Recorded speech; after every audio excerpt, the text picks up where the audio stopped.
Hello there, thank you for joining us from wherever you may be. We're coming to you live from our studios in Kukumlimle on digital address GA0992539. Our top stories this hour. Electoral Commission rolls out mass registration plan starting late June despite calls for a limited registration. We're live at the heavily secured headquarters as NDC and some other political parties boycott the latest IPAC meeting.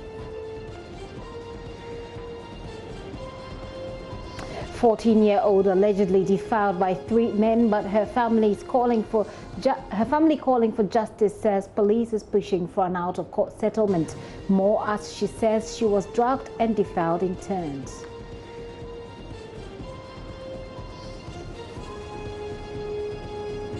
Minority in Parliament demand closure of the House as it emerges some 15 people, including members of Parliament, may have tested positive for COVID-19. We're live in Parliament. We're free on your digital TV. We're also on DSTV 421, GoTV 144. Remember, we're streaming live on YouTube. You can get us there. Join us with your thoughts on 0540-109009. My name is Gifty Andopia. This is The Pulse. Please be my guest.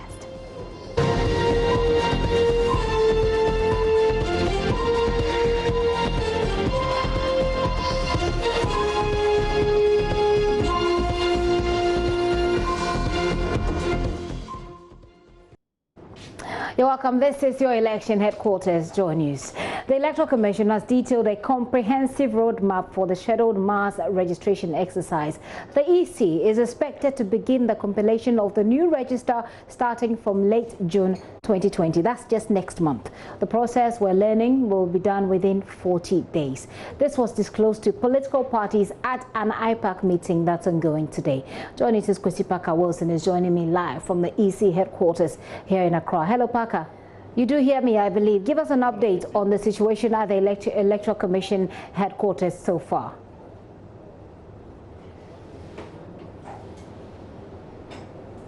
Okay, so Gifty, here at the Electoral Commission, this is the block where the Electoral Commission is holding the second part of the meeting with the political parties.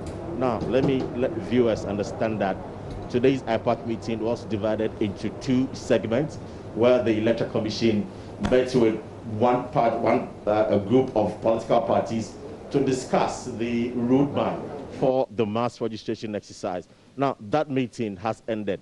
The meeting ended about an hour ago, and we spoke to the General Secretary of the NPP and the Acting General Secretary of the CPP as well. So Kwabena Bonfair and John Boydu were in the first meeting. So the second meeting, as we speak, is currently underway. Now, even before I tell you the outcome of the first meeting, there is heavy security presence here at the Electoral Commission. We had to pass about 3 security checkpoints or posts before getting here.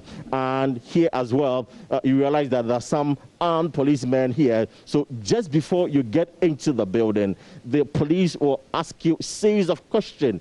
And even before you get to the conference room where they are having the meeting, another group of police officers have been stationed there, also asking similar questions as to why you are here and why you have to go into the meeting. So with the first half of the meeting ending, Gifty, we were told by the Electoral Commission that late June, that is next month, they're going to begin the compilation of the new voters register. Now, that was confirmed to me by the General Secretary of the governing NPP, John Boydu. Now, just a while ago, I had the opportunity to speak to the Director of Elections for the Electoral Commission, Dr. Shobo Koko, who explained to me the rationale and the reason behind the date. Now, according to him, they've spoken to health experts, and based on the advice by the health experts, they were told that it is safe for them to conduct the mass registration exercise around that time, that is late June. And he even said that they are looking at somewhere 23rd of June 2020 to begin the mass registration, and that there will be piloting next week, first week of June. So somewhere next week, by middle of next week, we should expect the Electoral Commission to begin some piloting of the mass registration exercise to get a better understanding of what they should expect going forward later part of the month. And again, he tells me that on the day of registration, they are going to station health professionals around. Some of them will be moving around to ensure or detect a suspected COVID-19 case, if there is any. So even before you walk to the registration center, what is going to happen is that the EC would have men there, officials there, with a thermometer gun to check your temperature.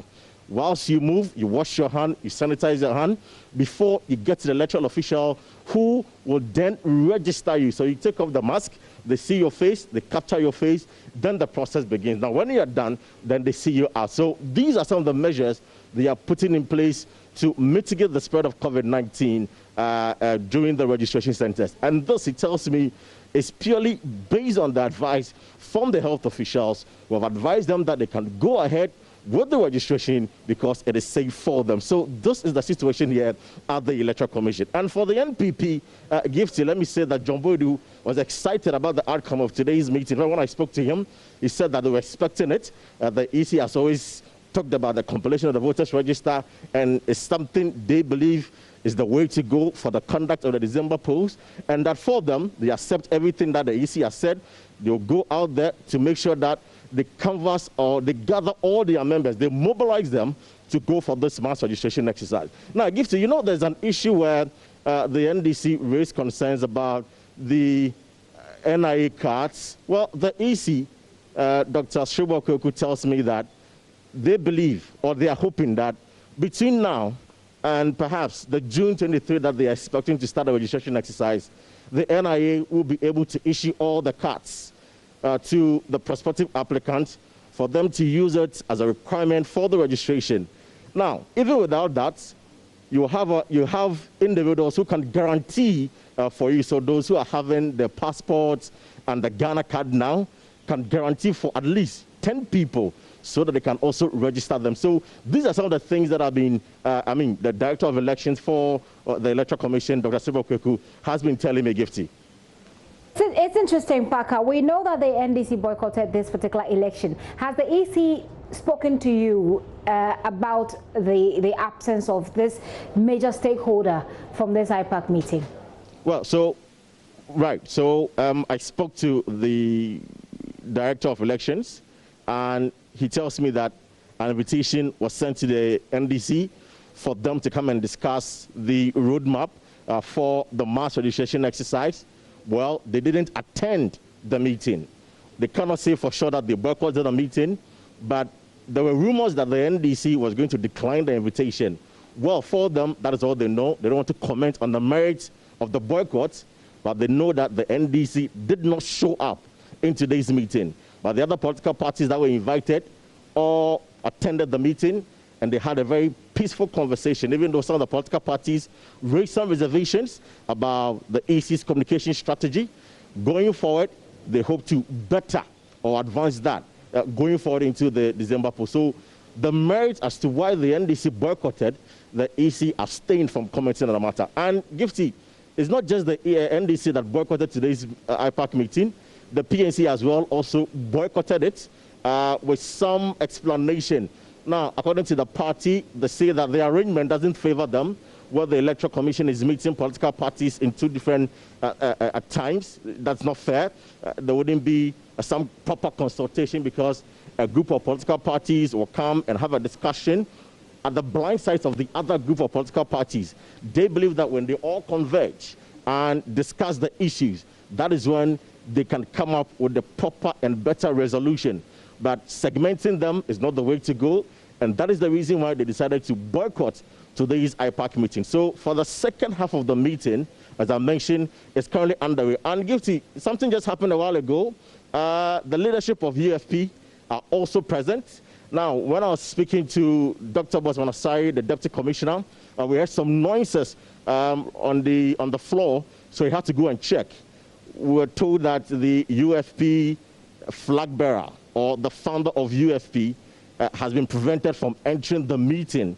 Some members were here challenging they were challenging why he was here, because they are told that they suspended him and that he doesn't have the rights and the backing of the party to represent them in today's IPAC meeting. So there's a bit of misunderstanding here. the police actually drove all of them out to go and resolve their matters and come back to the meeting. But as we speak, the matter hasn't been resolved. And so the UFP, even though was invited in the meeting, is not part of the meeting today because of the misunderstanding between members of the party. Mpaka, was that finally resolved? I've scheduled an interview with Odike, the founder of the party. He's yet to confirm it. But of course, when he does and explain to us the issues and why some of his members are challenging his legitimacy, of course, we'll update our viewers on that. All right, Paka, thank you very much. What does it mean, finally, that is happening at the moment? The meeting, I assume, is still ongoing. Do we have an idea when it will end? Yes, so the second half of the meeting started about 20-30 minutes ago. We are told by our source in the meeting that this will end probably in about an hour. So we are expecting in the next 20 minutes or 30 minutes, the EC should conclude the second part of the meeting. And of course, it's virtually the same thing that happened in the morning where they communicated to the parties that they're going to begin the compilation of the new register somewhere ending of June 2020, specifically from the 23rd of June going. So it's something that they wouldn't really drag the meeting today. They'll just communicate the information to them and then they will just end the meeting. So what it means is that the EC is going ahead with the compilation of the new voters register.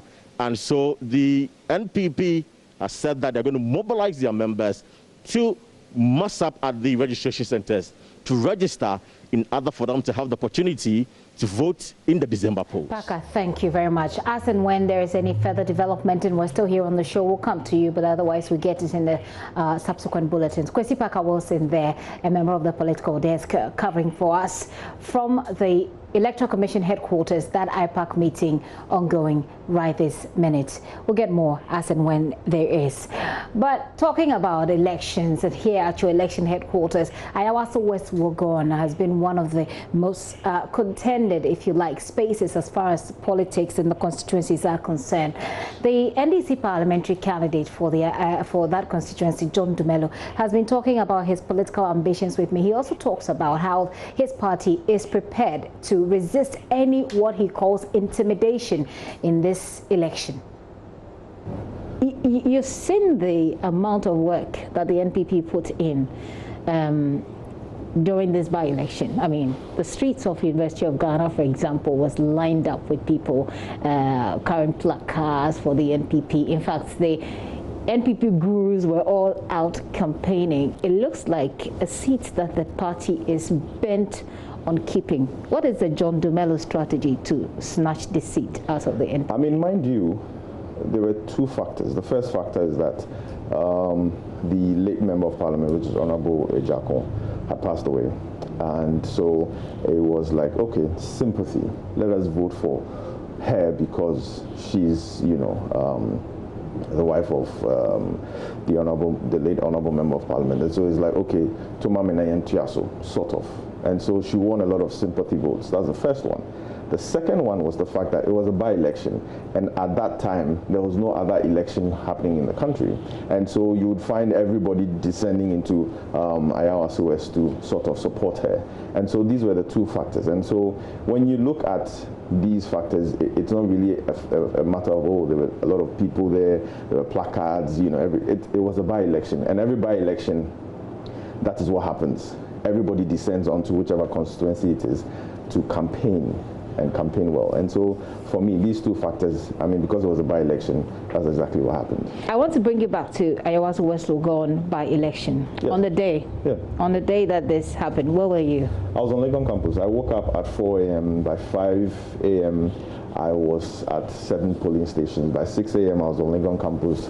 Did it occur to you at a point that, look, this thing can get tacky, and this is not something I want to get involved in? Or did they actually just push you on, spur you on to say, well, this is it, we're ready to face it? This is it, we're ready to face it. No amount of intimidation can stop us from voting. No amount of intimidation can stop the people of Ayawaso West from voting for who they want to represent them in Parliament. And so for me, it was like, okay, we're also battle ready.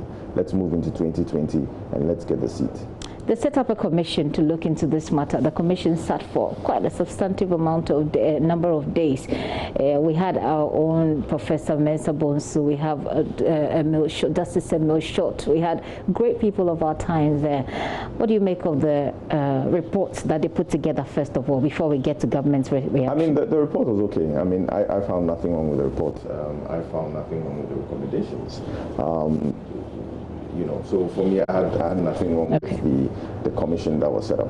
Government was not very comfortable with the response, with the report. They rejected about 60% of it. Yes. What do you make of that? Which was wrong. I mean, so then why do you have to set up the commission or the committee to look into the violence and then come out and say you are rejecting about 60% of the recommendations? I mean, that's wrong. That's like you're shielding people. That's one is yesterday we had a conversation and some of the civil society organizations were pushing for limited registration, sort of.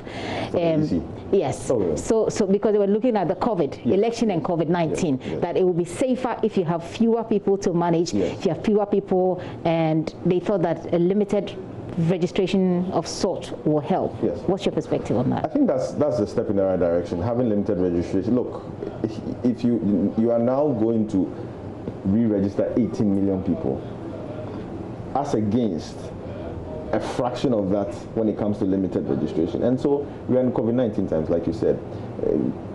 Gatherings can promote the infection of more people in terms of COVID-19. And so for me, I think limited registration is the best way to go. Okay. Let's just do limited registration. Let's add the new guys to the voters register. Let's vote peacefully on the 7th of December. And then, you know, later on we can talk about the new register. Are you ditching acting? Are you still going to act? Yes. I mean, people in parliament, their lawyers, their doctors, their businessmen, they still do their businesses. They still practice what they do. And so acting will forever be a part of me. But would you love to be the vice president, the running mate? To be the no. Do you think you stand a chance? No, I don't stand. I mean, there are more. Who in the party do you think should be? There are people more qualified than me. Like who? Oh, a lot. Like who? Give me two names. No, I don't want to give names. All right. Okay. John Dumelo, who wants to be Member of Parliament for Yawaso West, were gone. Let's head to Parliament now. Minority MPs are demanding a closure of Parliament for at least 2 weeks as it emerges that 15 people, including MPs, have tested positive for COVID-19. Director of Public Affairs Kate Addo told a news conference yesterday that Parliament has yet to receive confirmation of a positive test. I want to tell all of us that the tests were done and the results were going to be or are going to be confidential.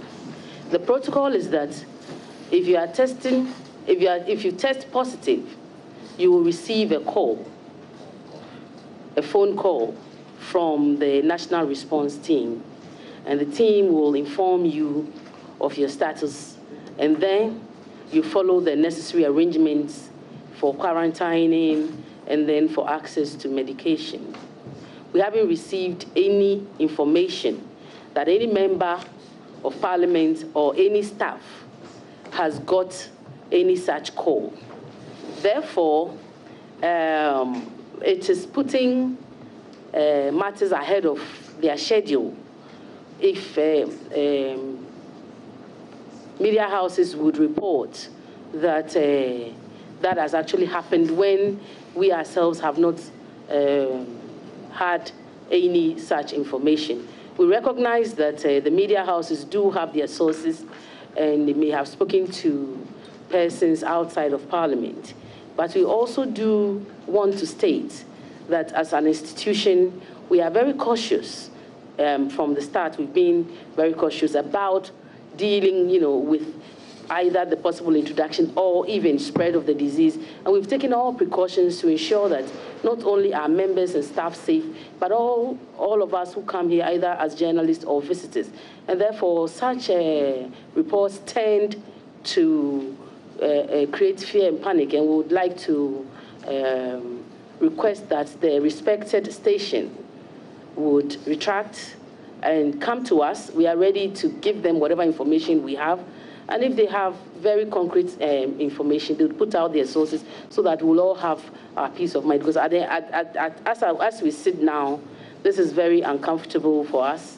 And it has created a lot of panic among us because we all know what one person being infected with the disease in an environment like this means.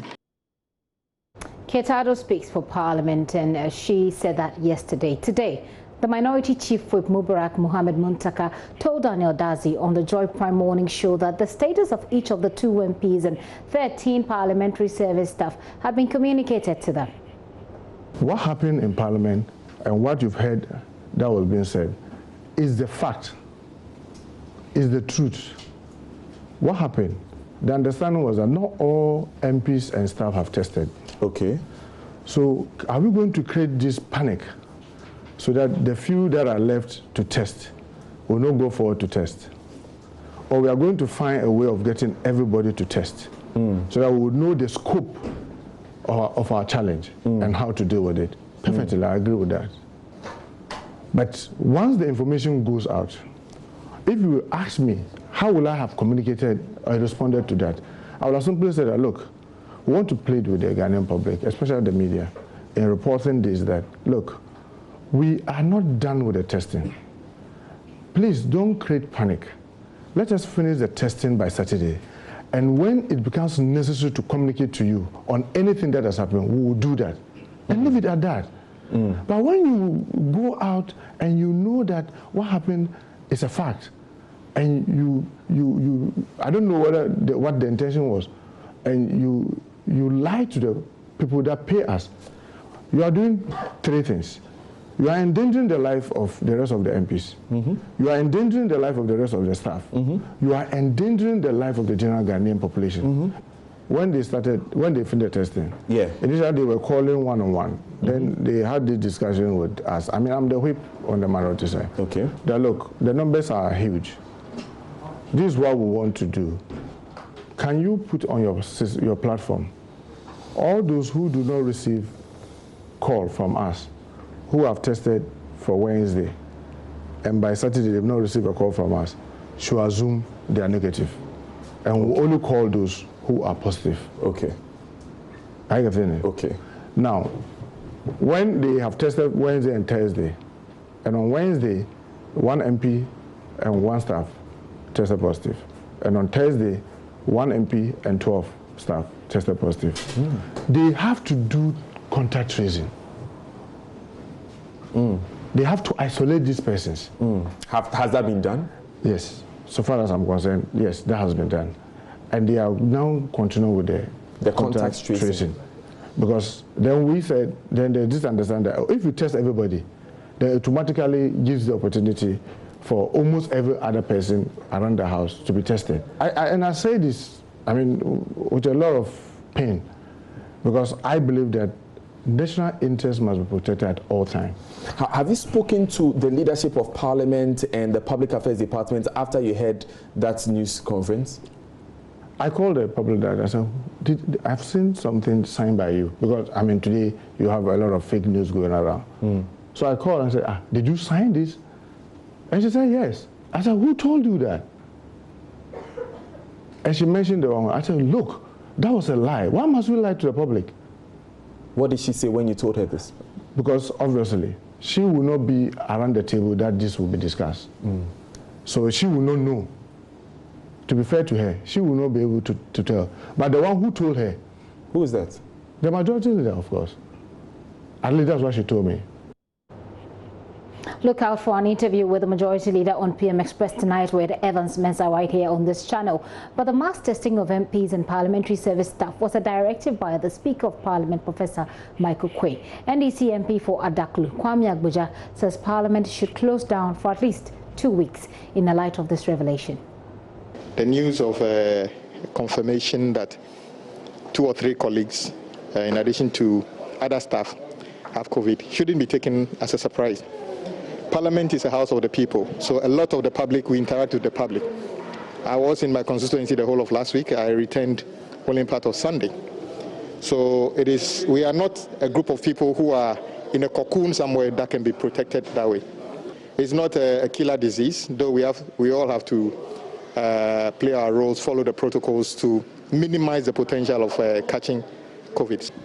Is it about time Parliament closed down? But it's terrible. 15 people in this environment. You know, we all go through the same, yes, in the same corridor. 25. And it's not going to be easy. People touching the walls. I haven't seen anybody cleaning handrails regularly in this house. I haven't seen anybody cleaning door knobs or anything. So yourselves included, you're at risk. You may take the necessary protocols as much as possible. To close down Parliament, the government made us aware that we must do a sacrificial job for the nation because some decisions have to be taken even in the era of COVID. So I'll leave that decision to leadership and the government. If they say we should, we made that call long ago as a minority and the government ignored it. If it's getting worse, maybe we have to revisit that proposal. So let's get to Parliament and find out how this issue is playing out on the floor and among members of Parliament, even among the press corps. Joseph Opoku-Gakpo is our Parliamentary Affairs correspondent. He joins me via Zoom from Parliament. Hello, Joseph. So two sides of the issue, right? Two sides of the issue being presented to the public this way on an issue of public health concern. How did it play out on the floor of Parliament, first of all? On the floor, it actually did not specifically come up for a discussion. Now, what happened was there was a statement on the floor by one of the MPs discouraging people against acts of stigmatization when it comes to COVID-19 patients.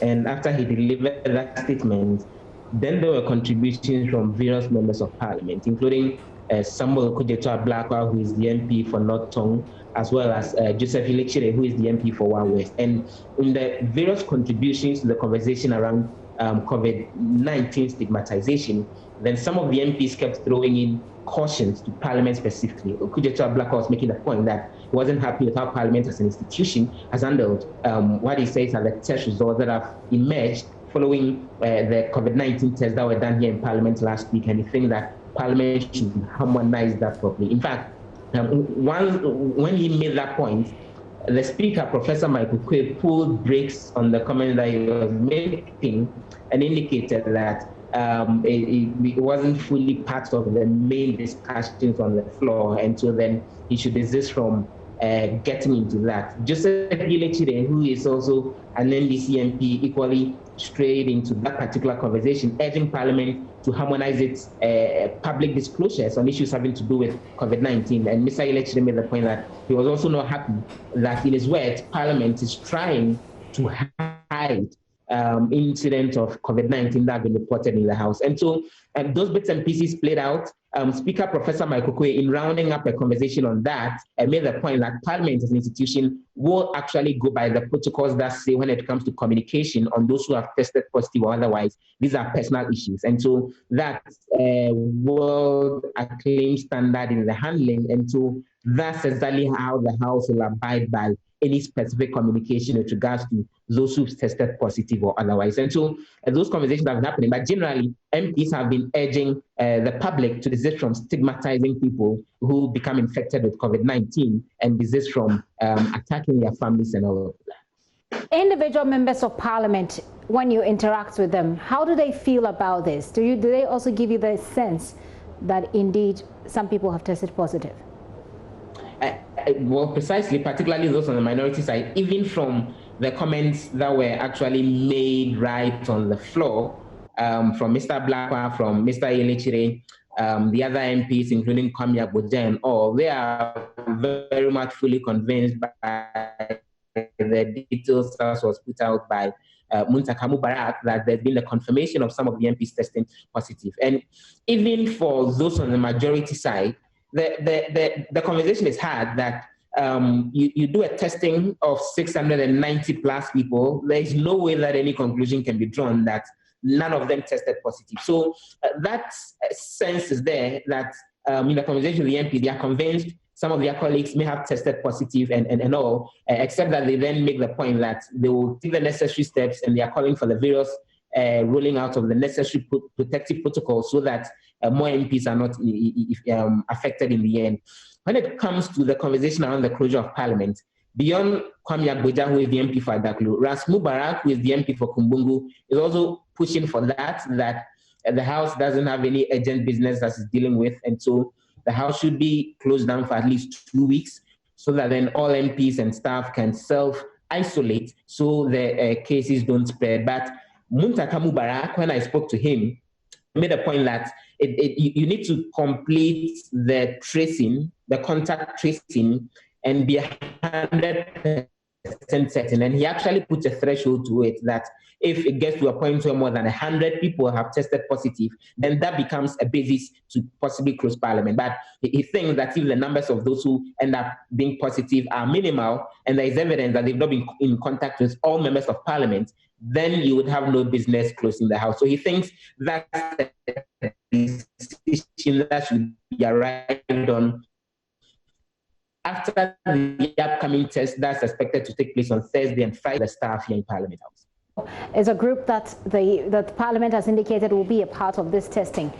What do they also say about these developments? The press corps, it was a little difficult here in the earlier part of our question, but if we're asking what the response of the press corps has been, well, as has been indicated, the news of MPs being infected and parliamentary staff being infected is something that has actually sent shivers down the spine of everyone, including with the members of the press corps, and everyone is asking questions about who we may have interacted with and who we may not have interacted with, and what this means for our family members and all going forward. And so concerned we all are, and we are upping up the various safety protocols to ensure that we are safe and that we are able to do our jobs in a way that don't endanger our lives and don't make us COVID-19 patients going forward.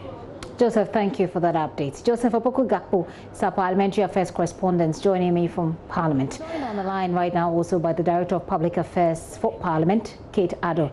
Ms. Addo, thank you very much for your time this afternoon. But if I can hear you clearly. Okay, she hears me now. Thank you so much for your time this afternoon. I'm sure that you're doing very well. Who are these 15 people who have reportedly tested positive for coronavirus in Parliament? I wouldn't know. I mean, I listened to Joseph as he made his submission, and I'd like to make the point that at this point, it's not an issue of he said, she said, or he's lying, she's lying. It goes beyond that. There are issues that are, health related, which could lead to mortality, and because of that, we need to, be upfront and deal with the issues. My information, as I have it 10 minutes ago, is the fact that the process will go on, at the end of which there will be a case summary to the medical director. Contained in the case summary will be the figures of those who may test positive as against those who may test negative. Until that happens, I don't know how people are getting their figures. And I must say that the Honourable Minority Chief Whip is highly placed in Parliament. He's privy to information that I am not privy to, and so he may have information that I don't have. But the official information that I have is that as we speak now, the process is still going on. More people are going to be tested. More people are going to be tested. Those who will test positive or who may have tested positive would be contacted privately. This is not information that's been made public, and that's the information that I have. And that's the information that the Public Affairs Department of Parliament has. Okay, you will talk about the Minority Chief Whip who has been telling us this morning. You say the official information that's available to you. It presupposes that there is some sort of unofficial information. I just want to clear that before I bring in my next question. Is there an unofficial information? I've had conversations with both sides of the House. I've spoken to the medical director who is at the forefront of this. The information I got from the medical director is that we are waiting for a case summary which will determine or which will contain those that are positive, and I mean the figures as we are expecting them. There won't be specific names, but at least there will be figures, to show those who have it or those who don't have it. When I spoke to the Honourable Minority Chief Whip yesterday, he indicated that he was in a meeting at which these things were discussed, as he told your station. And I told him that I was, I had also done my investigations, and this is what we came up with. We had a lengthy conversation, which I don't think this is the appropriate forum to reveal. And we agreed that going forward, we are going to work in such a way that, first of all, the relevant information is given out to the relevant people. We don't want to endanger anybody's lives, and it's not as if COVID-19 is going to select who to attack because somebody hid the information or not, because this is a disease that doesn't discriminate. If we are danger, all of us are in danger. It's not as if one group will be in danger and the other group will not be. And so this is a very serious matter, which we all take very seriously. And anything that will help anybody at all, it's public. Again, back to the Minority Chief Whip. He tells us today that both you and the Majority Leader have lied to Ghanaians. He says that you told, this is information that you gave him, that some people have tested positive. Did that kind of conversation happen between the two of you, as he's saying both of you and the Majority Leader lied? I did not give him that information. I don't have that information to give him. I think lie is a very strong word to use. I don't think he said, I listened to the team, I don't think he said I gave him that information. He said he had that information. The Majority Leader, who is also the leader of the House, addressed a press conference yesterday. And at the press conference, he did state categorically that work on the COVID-19 results are inconclusive. We are still in the process of testing. Once we... And we get... And that is the information that we all have. Like I'm saying, I don't know, and I can't question the sources of other people's information. And I respect the very experienced Honorable Minority Chief, who are Minority Chief, who I've worked very closely with, and who I can describe as a friend and a brother. So I'm trying to say is that the information I have from the medical director, who is at the forefront of this, is that he's waiting for a case study. He was briefed in the interim by the group, and he was told that those who tested in a certain time, if they haven't heard anything from the team, then they should take it that they are negative. And he referred specifically to the 20th and 21st, those of us who tested around the time. And he said that those who test positive will be contacted, and then the pieces of information were made available yesterday at the conference and in subsequent interviews. Nobody has said that nobody has tested positive or negative. What we are saying is that we don't know for a fact who and who have been contacted. At least I don't know for a fact who and who have been contacted. I don't know what the figures are. Okay. I cannot say that I know what the figures are because I do not know. All right. So given that this is the case, does Parliament consider letting the people of Ghana know the details of the result of this testing, given that, first of all, Parliament is a representation of the people? Constituents will have to know the health status of their representatives in Parliament. Parliament itself is an enclosed area with a huge number of people seated in close proximity to each other, and that this is an issue of public health concern. It is a pandemic. How private will the information coming from this testing be, especially when Ghanaians are represented, when these parliamentarians are representing Ghanaians? It's private only to the extent... Sorry. Please go ahead. Sorry, it's private only to the extent that the individuals involved will not be made public. So, for instance, if there are 20 people who test positive and Kate Addo is among, my name is not going to be on the list. However, the information that 20 people have tested positive will be made public. In any case, like you said, this is a house of representation. This is a pandemic that is impacting the lives of people. People are losing their lives because of this disease. There's no point in keeping these pieces of information secret. In any case, like I said earlier, one person being infected is enough reason for all of us to be cautious and to take the necessary precautions to prevent the rest of us from being infected, because this is a disease that is highly communicable. There's no way that somebody will have information, at least from where I sit, there's no way I will have the information and not do the right thing by it. So what I'm saying is that as I speak to you, 15 minutes. State families are ready. We will know what the figures are. And so then, let's all hold our horses. Let's be patient. Let's make sure that we are doing the appropriate thing.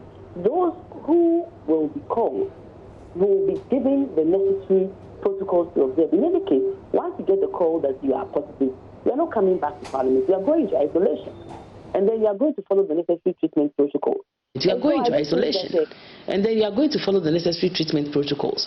And so I don't think that he said, she said, he's lying, she's lying is the way to go at the moment. At the moment, what we need is a way of handling the pandemic in such a way that, those of us in Parliament are safe, and those of us who come to work here, I'm talking about the journalists and any other person that comes to work here, is safe, because I want to be safe.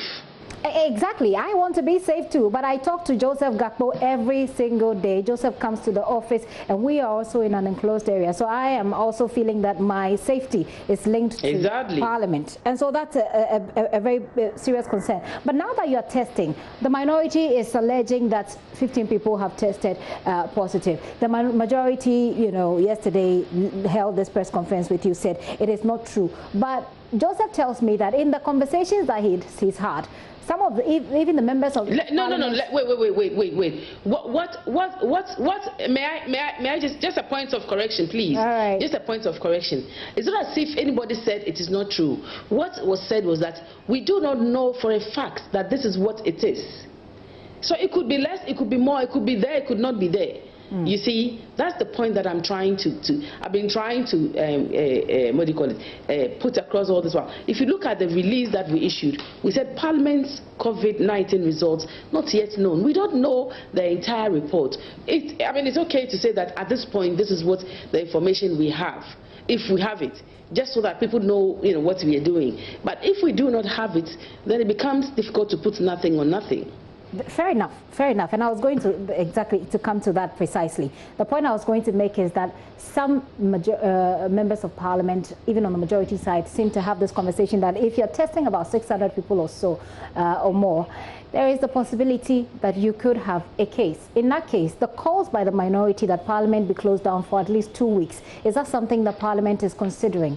I've had the conversation. I'm sure I will get to get the update of that by the close of day today. But if that's what is needed to make sure that we are safe, why not? Why not? This is not a matter of, this is a matter of health which affects, individuals and collectives. So it's important that whatever can be done to make sure that everybody is safe should be done. And I must say that the Speaker of Parliament is the first person who from day one has insisted on taking the utmost protocol, care necessary to ensure that we all are safe, that nobody infects their neighbor. So I don't think that if closing down Parliament becomes necessary, anybody will oppose that. But that's information that I'm sure I'll get by the close of day today. Okay, by close of day today is close enough, and we'll be able to get that from Joseph when that information is available. Kate, thank you so much. Yes, I'm hoping that by the end of the day that conversation will be had, and if this. But may I also say that the leadership of Parliament meet every day. Okay. These things, when they happen, are ironed out at their levels. Information may come from all kinds of sources. So to the extent that people will be getting information from different sources, what should happen is that there's a need for all of us to harmonize the information to move forward. Creating fear or panic because we don't have the details tend to be more costly than actually working with the little information that we have. And I want to also state categorically that if we have any information from the official sources, we will release that information. It is our duty to do that, and we are very mindful of that duty. Thank you so much, Kate, for your time this afternoon. Kate Addo is Head of Public Affairs at Parliament. She joined us live, as you can see there, from Parliament, where that testing has been done. And we're hoping for more details as we go along. Today on PM Express, Evans Mensah will be hosting the majority leader on this matter. I'll take a very quick break. When I return, we'll play for you excerpts of that interview with the majority leader.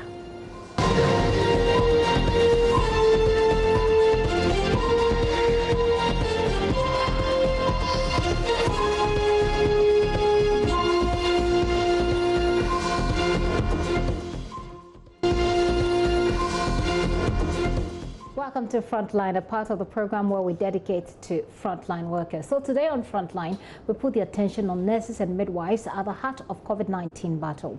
Last week, we got reports that a number of them have succumbed to the virus. This was due to lack of protective equipment for some of these health caregivers in different parts of the country. Joining me for a conversation on this subject is General Secretary David Tinkwan Chum. Hello, Mr. Chum. Hello, sir. Good afternoon to you and your viewers. Good afternoon. Thank you so much for your time. How has it been? I mean, how has your day been? It's been good so far. We are soldiering on. Okay. Let's talk about the number of people who have succumbed to the coronavirus. It doesn't seem as if the figures are clear enough for us to know how many people have actually tested positive. Is it because it is difficult to collate the figures from across the country? Thank you for the opportunity. To us, it's not difficult at all. You know, our association span from the national level to the district level. Is one of the most decentralized organizations you can have in Ghana. So it is easy. We have the statistics, we have the numbers, and I don't say it's difficult at all putting it across. As of now, health workers, especially those in your association who have tested positive? Yes, I'm able to speak for nurses and midwives only. And we know that about 820 people have been exposed to the virus. And then out of that, 87 people have tested positive. We have lost one. And 422 also tested negative and they've been discharged home. As I indicated, eight have recovered, and then 312 have been quarantined and either in self-isolation or whatever. Some of them are in facilities in various parts of the country. So you have 820 people, you say 820 people were exposed, 87 tested positive, one has died, and 422 tested negative. And they have been discharged. Right. But 8 have also recovered, which means out of the 87 that were that tested positive, only 8 have recovered. Yes, only 8 have recovered for now. Yeah. Wow. How does that make the association and the other members who have not been infected feel? Well, this is what we've been talking about all this while. Right from the beginning, we made it clear that the concentration shouldn't be only at the COVID centers. But let me add that so far, the 79 people that have been, the 87 people that have been infected, 2 were from the COVID centers, or if you like, the designated treatment centers. Okay. But the rest of them are all from the periphery. And that's why we kept saying that we should provide the necessary logistics for those at the periphery who are more at risk to take care of themselves. And I can tell you that it's not like the nurses are not taking good care of themselves. In fact, the figures could have been more than this, but for the way they are trained and all that. The only thing is that they don't have the logistics at the various peripheries to be able to take good care of themselves. And that is a challenge that we have right now. How bad is the situation with PPEs? Because it keeps coming up. We talk about it. Authorities say, well, we've sent PPEs out. How bad is the situation even as we speak now? The PPs are something that must have constant supply. Okay, it's not like most of them are disposable. Okay, and something that get disposed of after single use, you must have constant supply. Once you don't have constant supply, then obviously you are going to have challenges. And as I indicated, we're having serious challenges. That is why people are getting infected. It's not because nurses cannot take good care of themselves. It's not because midwives cannot take good care of themselves. They know universal precautions on infection prevention. We teach people, all right, on infection prevention. And therefore, nobody can belabor that point and come to that illogical conclusion that they are not taking good care of themselves. It's simply because the logistics are not there and people are being gagged. We have gotten information that nurses and midwives who are given or speaking out about some of these issues are being gagged. And we want to sign a note of caution to any management of any health facility who would dare gag any nurse or any midwife. Because we are not here to see to the demise of nurses and midwives. Nurses are supposed to be safe. Midwives are supposed to be safe to save others. We did not swear an oath to save people at the peril of our lives. That is not the profession that I was trained to be part. So we need to be safe in order to save others. And we are asking government to do whatever it takes to provide our people the necessary logistics that they require to protect themselves. Yes. Again, let me use this platform to also appeal to the Director General to, as a matter of urgency, ask regional directors and hospital directors and medical superintendents to stop nursing mothers and pregnant women from going to work. We cannot afford to see any pregnant nurse or midwife getting infected as far as this virus is concerned. We are not going to renege our responsibility. I keep saying, we will take good care of the people of this country because we go outside this country to take care of people who are not citizens of this country. And therefore, we see no reason why we shouldn't take care of our people. But we ought to be protected in order to protect our own. I mean, I can understand the emotion that you attached to this particular story. I'd like for you to listen to the Director General, Dr. Patrick Umabwaji, on PPEs. Listen. So, a case who has, because most of them are asymptomatic, and so once you are exposed, we have protocols on trying to do the quarantine as we do for everybody. If we find a case here, some people will have to be quarantined, we'll have to retest them to see they are exposed. But to address that, we've intensified the training, further training on infection prevention and control across the facility, especially outside the treatment centers where they are more careful. And we implore all to abide by these principles. We have also started training our mortuary workers and other workers who are likely to come close to this thing, just to mitigate this matter. So it's something that is worthy to add, and that's why we appreciated that was a race not only in Ghana, across the country, and that's why a lot of effort is being made to protect our health workers. What do you say to this? Well, I think I agree with him, but training is not enough, okay? I didn't hear him say that they are providing enough PPEs for those at the periphery to protect themselves. If you train people, what does that mean? Are you training us to ward off the infection by not taking care of people or what? Yes, training is good, and I can tell you that nurses and midwives are adequately trained when it comes to infection prevention. And it will not take COVID to train a nurse or a midwife of how to protect himself or herself and the patients that they take good care of. They need to provide logistics for our people to work with. That is what we are talking about. Okay. Training, yes, is important, but that is not enough. How far is the association willing to go in the push for PPEs? Just how far are you willing to go? We will collaborate with government. We will continue to dialogue with government, but they need to listen to us because majority of the health workers that are infected are nurses and midwives. And we did not come here to see to the demise of nurses and midwives. So, as I've told you, there are provisions in the labor law. Section 1191 of the Labor Act states explicitly.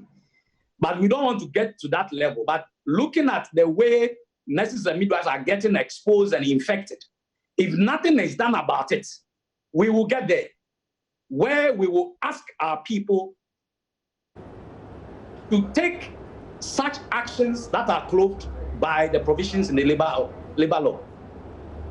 You mean you ask your members to go on some sort of strike in this pandemic? We haven't said that. But what I'm saying is that it is stated clearly in the labor law that when there is palpable danger, the employee has every right to absolve himself from danger. That is not to be misconstrued to say that nurses want to go on strike. We haven't gotten there yet. But what I want to state emphatically is that we will not sit down for our people to be infected in this manner, and especially when they are not getting what they need to work with. I really get it. I mean, this part of the program is really dedicated to people like you, so I really get the emotion. You indicated earlier on when you spoke that some management of health facilities are gagging the health workers there. Care to give us some examples? Yes, I have ample evidence, but at the moment I'm not prepared to give it out. But it is something that has been ongoing. It is something that has been ongoing, and we think that we want to discourage that, because gone are the day that people could just trample on the right of nurses and midwives and get away with it. We are not going to allow that to continue. So what we are saying is that those who are doing that must desist from such an act, because leadership will not take kindly to it at all. Specifically, what is it that is happening in these institutions from where you have your reports? What exactly is happening? If you're not prepared to mention the names of these institutions, that's okay. But give us the examples of the stories you hear. They don't have access to PPEs.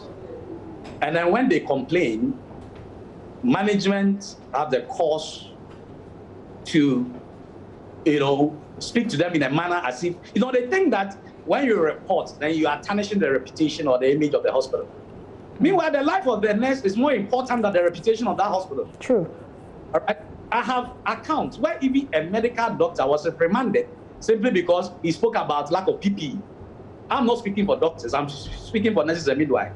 And I'm saying that we are not going to take kindly to such a thing. And it was reported in the dailies. I don't know whether you checked it, that a particular hospital was mentioned where a reverend minister also is seeking to, gag nurses and midwives, because to them, you are not supposed to complain. I mean, we are not going to allow those things to brush under the carpet. We are going to protect our people, and the reason why we were elected to office.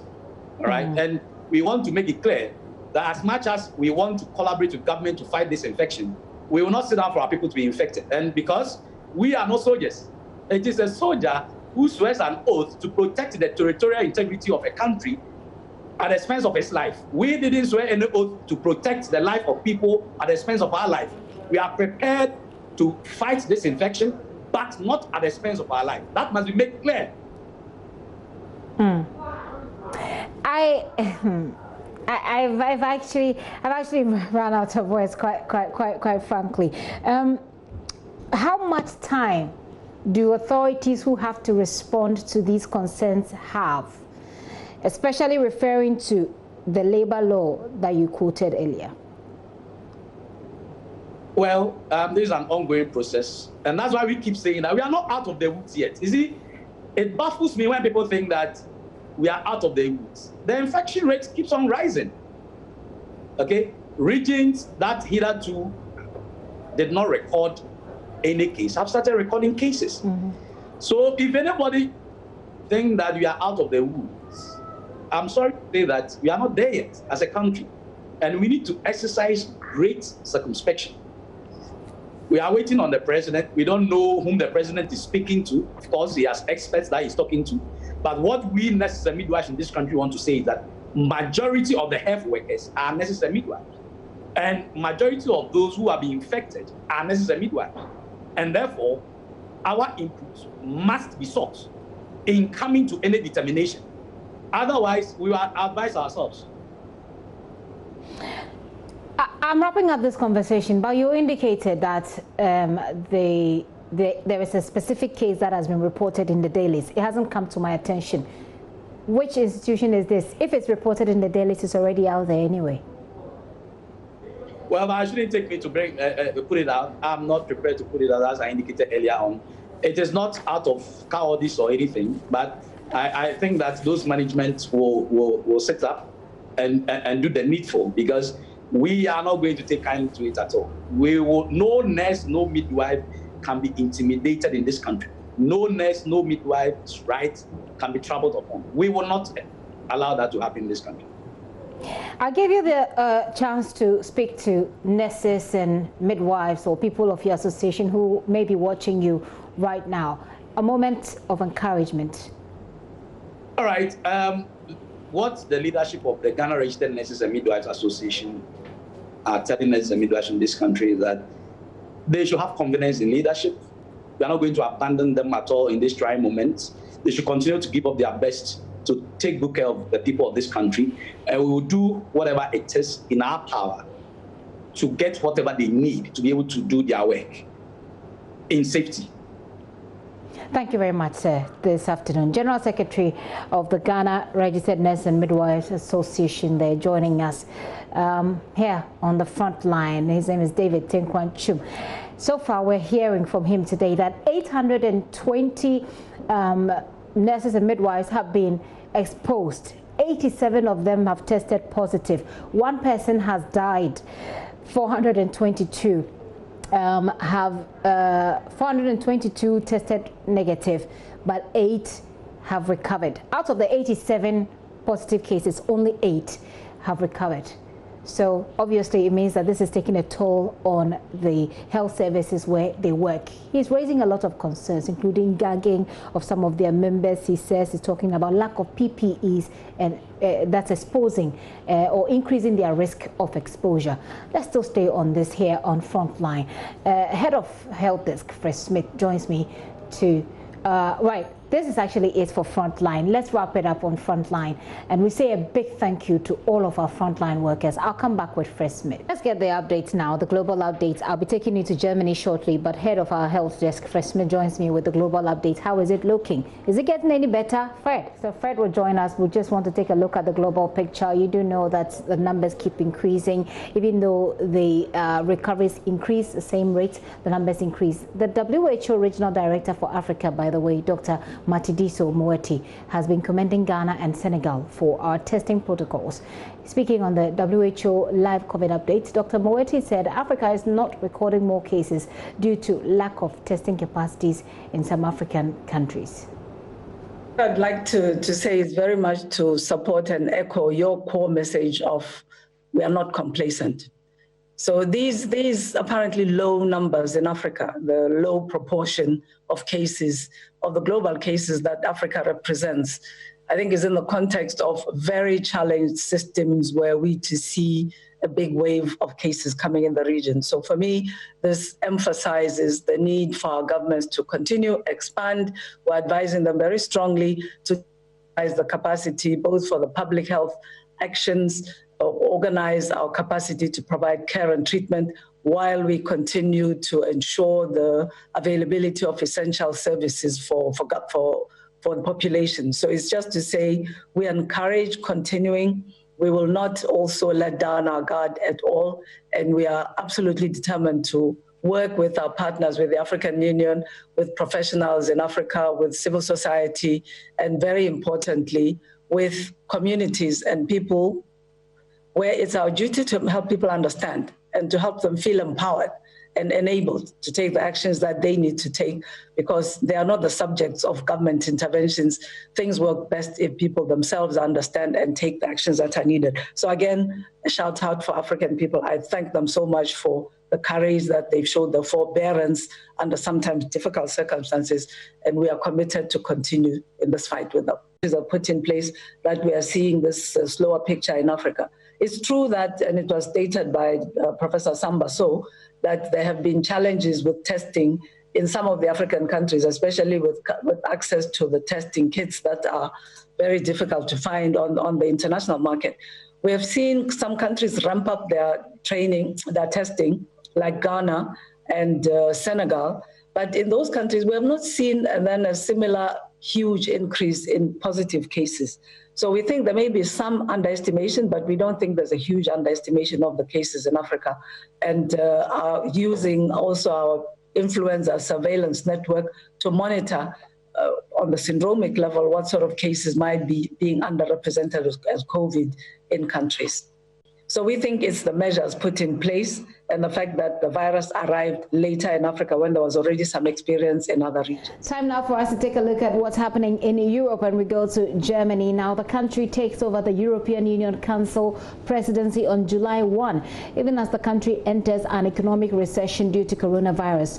Chancellor Angela Merkel presents her program to the European Parliament through a video conference. But Germany is also a development partner to several African countries, including Ghana, so their finances should be of concern to us. So what will the Chancellor say, and how will Germany's presidency of the EU Council affect their finances, seeing that there is the need for more coronavirus response and the need to ramp up economies in Europe? Emmanuel Chase is correspondent with our partners DW. She joins me from Berlin. First off, Emmanuel, give us an update on Germany's COVID-19 situation. Well, so far Germany seems to have dealt quite well with the pandemic, in the sense that the restrictions have started already weeks ago to loosen because the reproduction rate of the virus has been roughly around 1, which means that hospitals are able to deal with the number of infections which is quite low here in Germany. Now the question, of course, will be the shaken agenda of the Germany's EU Council presidency. Now, of course, this agenda has been widely shaken. It will be dominated by the coronavirus crisis and its economic consequences, both for Germany and for Germany's partner. But also this agenda will be dominated by other quite important issues which will be at stake. For example, Germany will have to handle China's rise as an economic partner at a time where the EU is more and more pressured to take sides between the US and China. As we see a power shift between West and East, it will also be questions raised about the EU Green Deal. Of course, frankly, it appears to be quite in the background now due to the pandemic crisis. And of course, Angela Merkel and Germany will also have to preside over EU as EU member states, and the UK will have to redefine their trade relationship as there's a deadline looming at the end of the year for Brexit. So this will be Germany's first EU presidency in 13 years. But then these are also not ordinary times. So there's a lot of responsibilities here. What is the agenda for the next 6 months at least? Well, what the crisis made quite clear is just how unprepared and how uncoordinated the European Union was in face of that sanitary crisis. So first, there will be a coordinated answer, for example, for the health sector to be worked on by Germany. And German Foreign Minister Hikmah said that there should be more of a strategic response of the EU in terms, for example, of material.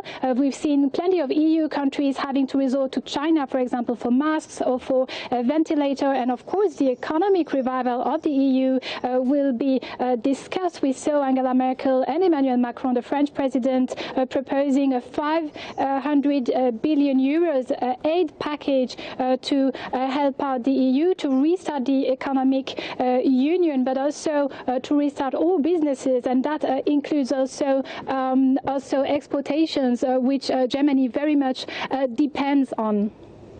So, Emmanuel, what can we expect to see in terms of managing the current crisis, coronavirus and the economic recession put together?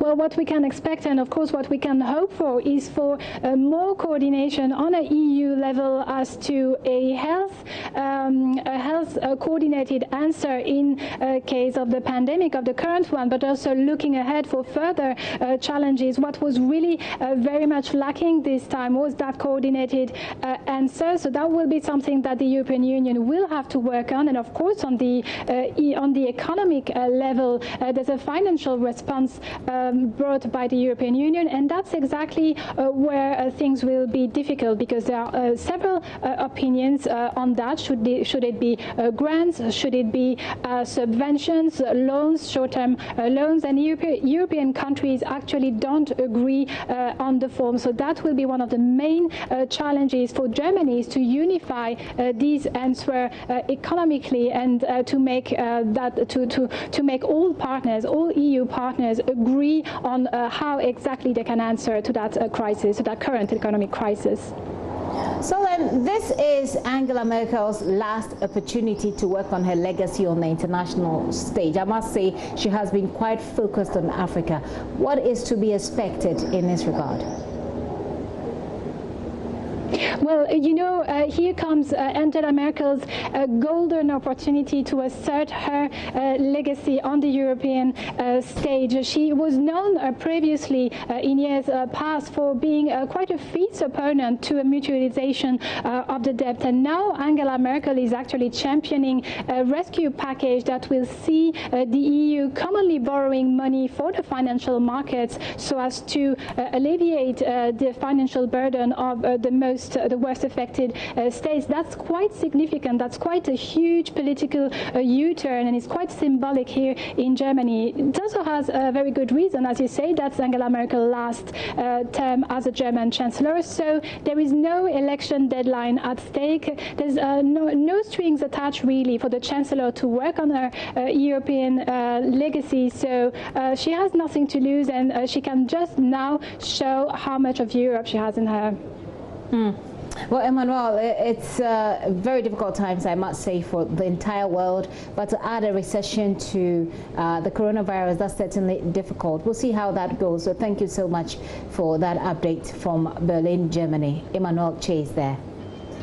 She's political correspondent with our partners, DW, joining us for our cross today. This is still The Pulse with me, Gifty, and up here. Get to Fred Smith, head of our health desk, to give us a quick global outlook. Hello, Fred. Yeah, Gifty, the minute of silence there marked in Spain accounts for some of the deaths and cases we've recorded so far around the world. Now, across the world, cases have now crossed 5.6 million, with more than 351,000 cases so far. The United States alone, with nearly 100,000 deaths so far, and those deaths are roughly 1/3 of all global deaths we've recorded so far, Gifty.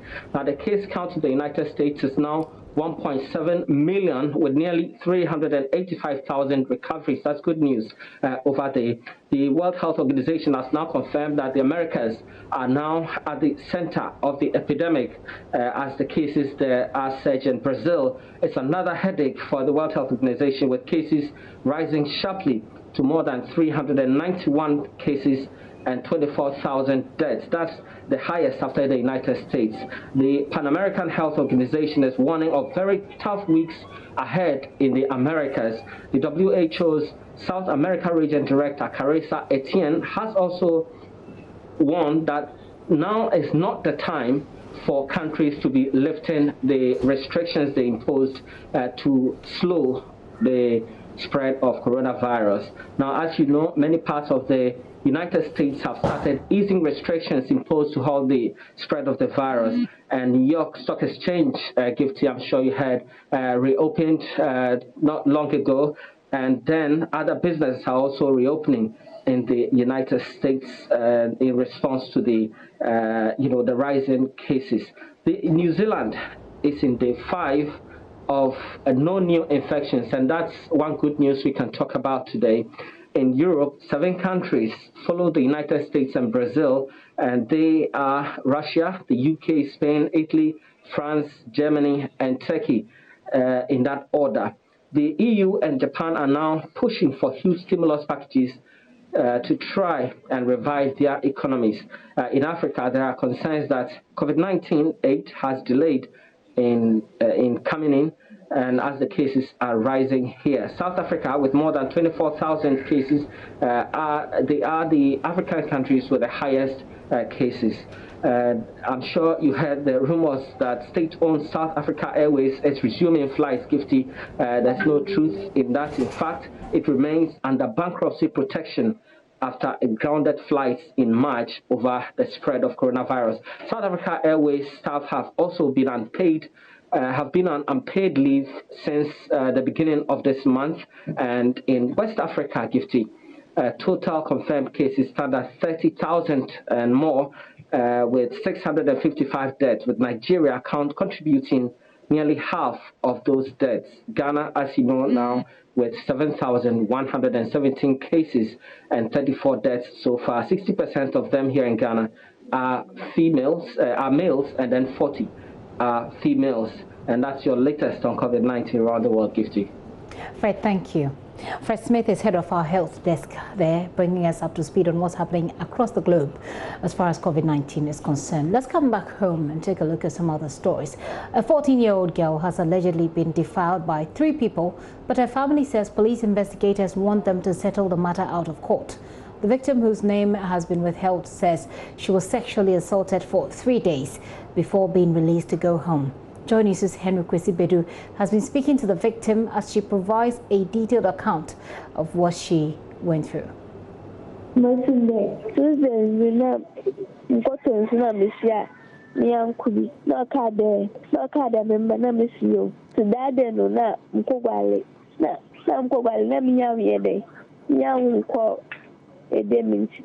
of the perpetrators is a friend. He lured me to his house and gave me a bottle of energy drink. When I took it, I became extremely dizzy and woke up days after, bleeding profusely from my vagina. I didn't see or feel anything at all.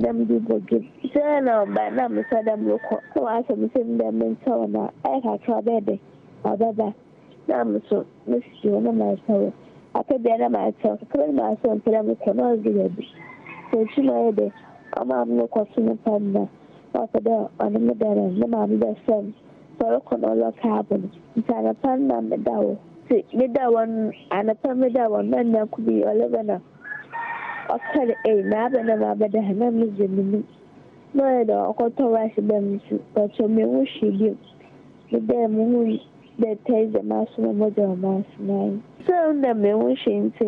the victim there. Her father wants the perpetrators prosecuted.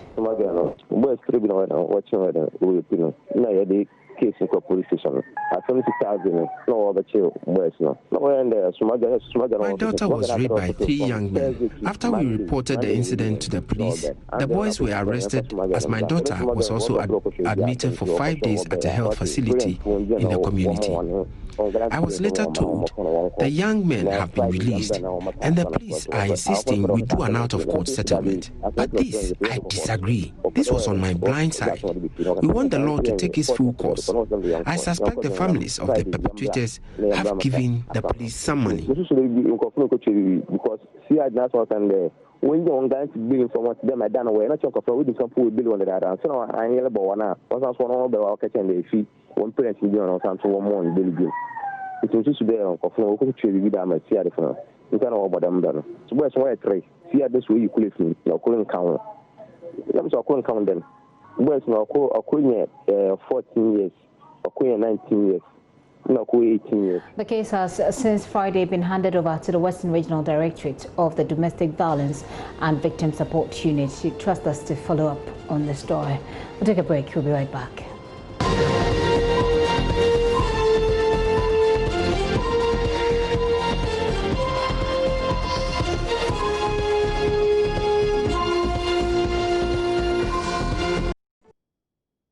I'm about to talk about menstruation. Well, it doesn't stop during pandemics, and so it is very important to continue with advocacy on menstrual hygiene in these abnormal times. So 28th May is globally observed as Menstrual Hygiene Day. It is celebrated to raise awareness about the challenges that females, especially the girls, go through from puberty. Today, we're going to have a discussion, a quick one on this topic, so that everyone can appreciate what girls, especially at their ages, go through. Joining me in the studio is the Director of School Health Education Program, Nana Esi Inkum. Mrs. Inkum, you're welcome to the show. Thank you. All right. And also joining us via Zoom, Atta Ahim. He is a wash manager at the World Vision, and Benedicta Seidu. She's Director, Girls Education Unit, Ghana Education Service. Hello, ladies and gentlemen. You're welcome to the show. Thank you. Thank you. Okay. So, Ms. Ahim, let me start with you on menstrual hygiene. Yes. Based on your interaction with young girls in our schools, would you say we have done very well in terms of communicating this problem, especially when some schools don't even have toilets, as in a private space where girls can go and change if they have to? And for now, I think we've done a lot.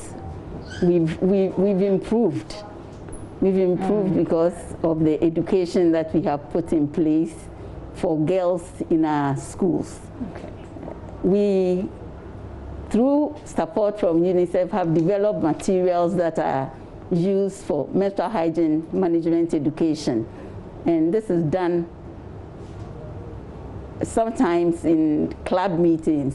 Okay. And then menstrual hygiene itself is a topic in the school, the formal curriculum. Okay. Yes, so I believe that with information shared now, it has improved. Knowledge on menstrual hygiene management has improved. Ms. Ahin, let me come to you and find out what your thoughts are. I mean, World Vision, you go around the country looking into some of these problems as developing countries that we have. What's your perspective on how far we have come as far as menstrual hygiene is concerned? Thank you very much. First of all, I want to believe that the challenges are still very daunting. There are huge challenges confronting us, as a nation, because we have not been able to prioritize menstrual hygiene management. We think that it is something that, should be handled at the individual level. But I think that at the national level, we have not given it the kind of attention that it deserves. If you look at the statistics, if you consider the fact that 1 out of 2, school-going children between 15 and 19 who are adolescents are anemic. And then if you look at the fact that they also have elevated risk due to the loss of blood during menstruation, if you consider the fact that the menstrual hygiene materials are not accessible. In fact, menstrual hygiene materials such as the sanitary pads attract 20% tax. And that makes it very expensive and out of the reach of the ordinary child, the ordinary girl.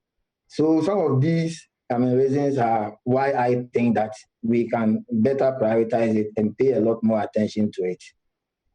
So at that point then, let me bring in Benedicta Seidu, Director of Girls Education Unit. You've heard what World Vision is saying, Ms. Seidu, that it looks like we've done something, but the amount of work left is much more than the ones that we have done. How do you think we can bridge that gap, seeing that you are in charge of girls' education at the Ghana Education Service? Thank you very much. It is a process. We cannot finish everything a day. But I think what we are doing is part of it. Even having this kind of program is part of it. We are creating the awareness. We are talking about it. Some time ago, we never had any of these programs on air. So we are on. Once we know we have the challenges, we are addressing them one after the other. It will be very difficult to be able to address all at once. But we are focused and we are taking them one after the other. Okay. And we know with time we'll get there. All right. Because we want our girls to be comfortable. We want things to be put in place for them to be able to address their needs when they are menstruating. Okay. We want that to happen. But it will be difficult to have all done in a day or within a short period of time. So with time, we know we'll get there. We are going to address I appreciate the sincerity, but we still need to put in a lot more work. So let's focus on the final part of our conversation on what we're doing with the Menstrual Hygiene Day, which is being observed tomorrow, right? Give us an idea. What is it that the GES is doing to whip up this awareness? Okay, so for tomorrow we are having a webinar seminar, okay, an online virtual program where we have people going to talk about menstrual hygiene management. Okay. And we have speakers from Ghana Health Service, Gifty Ben Ayi, who is the adolescent program manager for adolescent reproductive health. Okay. We have Kweku Cancer from Ministry of Sanitation and Water Resources. And we have the UNICEF country rep, and Claire Duffy. They will talk on issues. And then we have resource persons also who are going to talk from GES, from CONIWAS, okay, and then from Water Directorate. All right. Okay. Okay. So, yeah, please go ahead. I thought you had finished. We are going to have this seminar between 9:30 and 11 a.m. Okay, and the girls in schools are supposed to join online, or is it for the girls or is it for everybody? It's for everybody. Okay. The theme is it's time for action. Okay. So we are also focusing on adults to take charge and to be able to help the general public. So everybody is welcome to have the program. Okay, okay. I get that point. I get that point. Let me come to World Vision also on your thoughts of how we can do this, take this further, based on what you've done so far. Yes, let me establish the fact that the school health education program, for example, has been very instrumental. I mean, previously it was very difficult for children to have ready access to very credible information, especially during their first menstruation, that's the menarche. But I mean, because they've now been able to print some materials, and as an organization, we have helped them to disseminate these materials across. First of all, we think that we should intensify the education. We should make the materials very reader-friendly. A lot more of pictures and animations and all that. I think that will be very, very helpful. And ensure that they get to all the communities that we can find, children in. Apart from that, we need to do a lot of capacity building. Many of the children know, very little when it comes to management of menstrual hygiene. All right. When they reach that age. And I think that when we are able to build their capacity, they will be able to take this up. One of the final things I want to say is the production of, disposable or reusable sanitary pads, for example. Yeah. This is something that is coming up very strongly. Right. And if we are able to do it well and let the education go down well so that they are effectively managed, I think that we'll be addressing the issue much more. But we should also be able to target the policy makers and get a lot more action from them.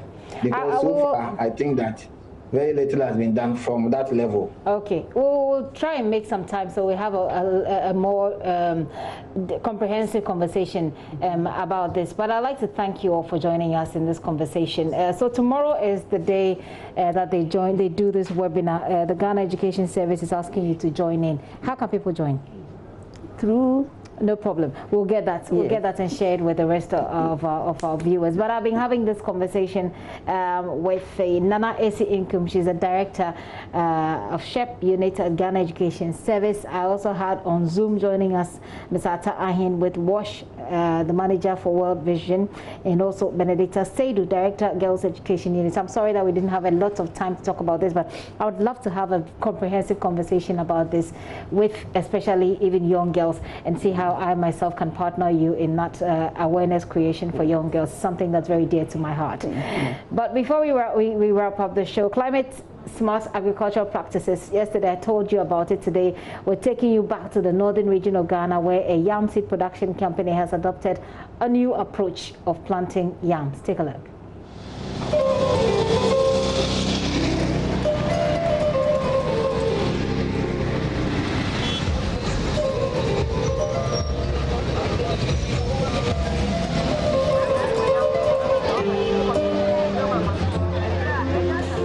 Throughout the humid African tropics, root, tuber, and banana crops are the most important food staple.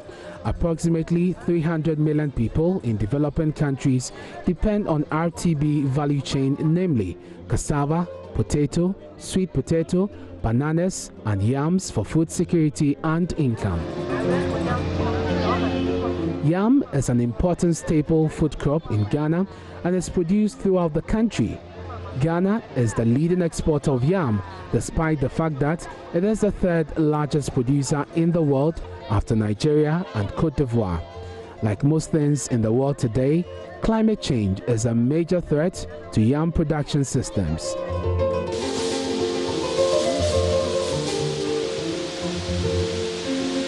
So a team of agriculture researchers have introduced a new climate-smart technology to rapidly multiply yam seeds for farmers. Farmers will go through the laborious process of raising yam mounds, and at the end of the period, they cannot plant all the yam because they don't have sufficient seed yam to plant. And it has been so over and over the years. So the International Institute of Tropical Agriculture, IITA, based in Nigeria, they came out with this technology. We worked in collaboration with them. And the technology is to produce seed yam at a very fast rate using the yam vine instead of the tuber. Yam is not only a food crop, it is a cash crop. Yam contributes about 17% of the agricultural subsector GDP and employs about 300 smallholder farmers in the Northern Belt alone. But for many years, yam farmers in Ghana have used the yam mini-set to plant yam, which means averagely every farmer saves about 30% of the yam tubers he produces in the year for replanting. Yam is a very important crop in this country, and in particularly here in the northern part of the country. In fact, here in the yam producing areas, once they run out of yam, they tell you the hunger has started. So the technology has come handy so that, one, we can rapidly multiply the seed yam that we have released at the research stations and be able to supply many farmers with that seed yam at a go. From here, the ladies are going to sit down and do the cutting of the single nodes. Alhaji Amadou Mahama is one farmer who has adapted this technology. Amadou is the CEO of Hikmah Farms. Hikmah is a new seed company which was established in 2016. And Hikmah is focused on producing seed yam for smallholder farmers. This is our main business. Hikmah has been in operation for only 3 years. And in the last 3 years, what we've been doing is trying to adapt a new technology for producing yam, working with a number of partners in the research institutions and the Ghana Climate Innovation Center. GCIC is a pioneering business incubator with a unique focus of developing SME ventures and entrepreneurs in Ghana's green economy. Their mission is to develop and support an exceptional set of transformational ventures and entrepreneurs who are pioneering adaptive and mitigating solutions for climate change issues in Ghana. They focus on 5 key economic sectors: energy efficiency and renewable energy, solar power, climate-smart agriculture, domestic waste management, water management, and purification. Hikmah Farms is one of the businesses we have actually supported. What Hikmah Farms sought to do was to solve the problem of food security. And he did that by coming up with what we call developing yam seedlings, multiplication of yam seedlings. Ordinarily, what one would do is to take a tuber of yam and perhaps cut it into maximum 3 or 4. But he came up with a technology that will give you yam nodes, and you are able to multiply the nodes into several thousands of seedlings that you can now plant and have yam. We thought the idea was brilliant. Traditionally, a major constraint in yam production has been the requirement of large quantities of planting materials on a per-acre basis. As many as 10,000 normal seed yams are required to plant 1 hectare in order to produce an economic quantity of ware yams. This affects the income of the farmer. The scarcity and high cost of purchasing seed yams makes this problem worse, hence the need to improve seed yam production techniques. This technology is different from the existing method of mini sets to produce yam because it uses the vine of the yam instead of the tuber. So the difference is that instead of using part of your produce as seed, there is a new method to produce it from the vines instead of saving up to 30% of your produce to use as seed. So this makes the food that the farmer has produced more available for his own use, for the use of the family, or for sale. So this is how this technology is different. And the multiplication rate of using this vine with this technology, with 1 plant growing, I can produce 300 seedlings from just 1 plant. But with the mini set technology, with 1 full yam, you are going to get about 6 pieces. So there's a big difference in the multiplication rate using the vine technology and the mini sets. Meet Abubakar Wahid. He's a farmhand here at Hikmah. He finds the innovation very interesting. Wahid understands fully how the process works. When you cut a single node and the process of cutting it, you call it nodal cutting. So when you cut and plant, you see that 2 weeks after the planting, it will germinate. And when it germinates, at least it should last for about 4 to 3 weeks, and you transfer it into the ridges. So when you cut and plant, you call that foundation seed. And from the foundation seed, it moves into the ridges. And from the ridges, you have a tuber not less than 200 grams. So that's what mostly you can sell to a farmer, or you sell the foundation seed itself to the farmer to go and produce what he or she is about to do. Like Wahid, Asana and her colleagues cut the nodes and plants in the trays before they are transferred to the greenhouse facilities nearby. It is a procedure they have mastered very well.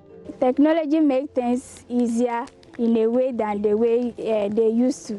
So this will help farmers to produce more yam tubers than they used to use the tuber to plant in order to produce yams. I believe this vines way of doing it will bring out more yams than the tuber yams they used to plant.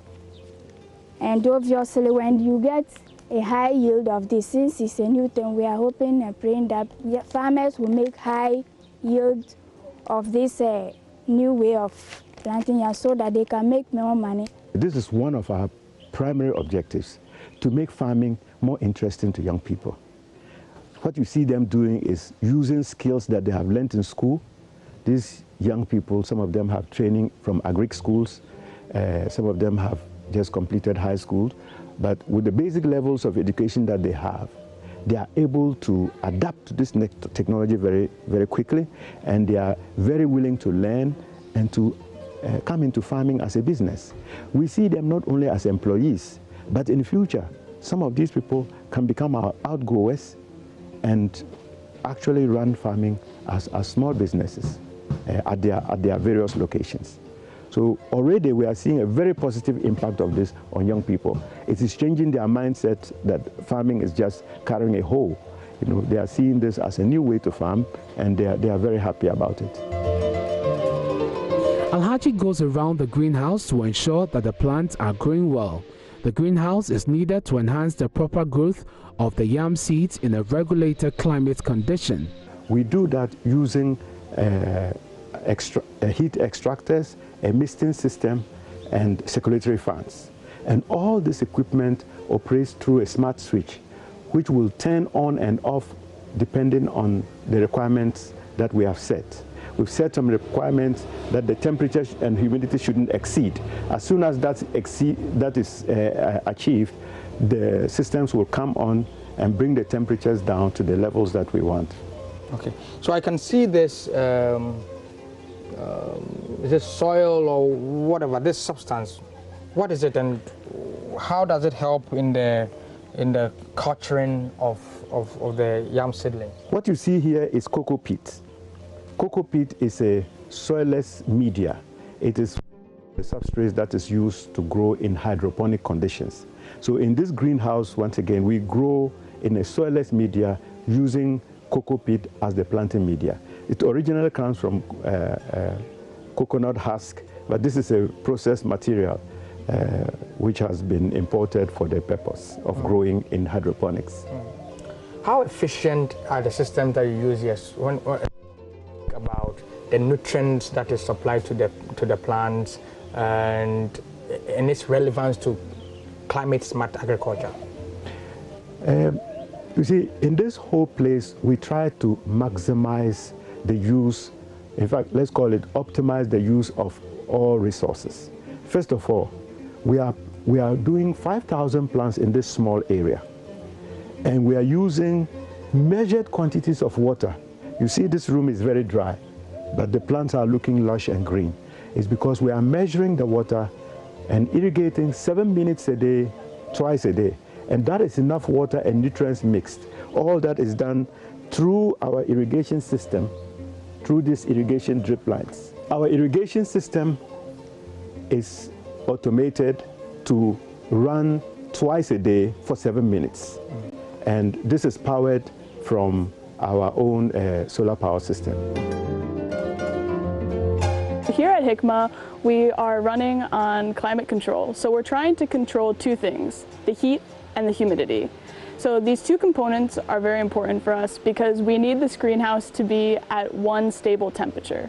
So we use an app to maximize efficiency of the climate control.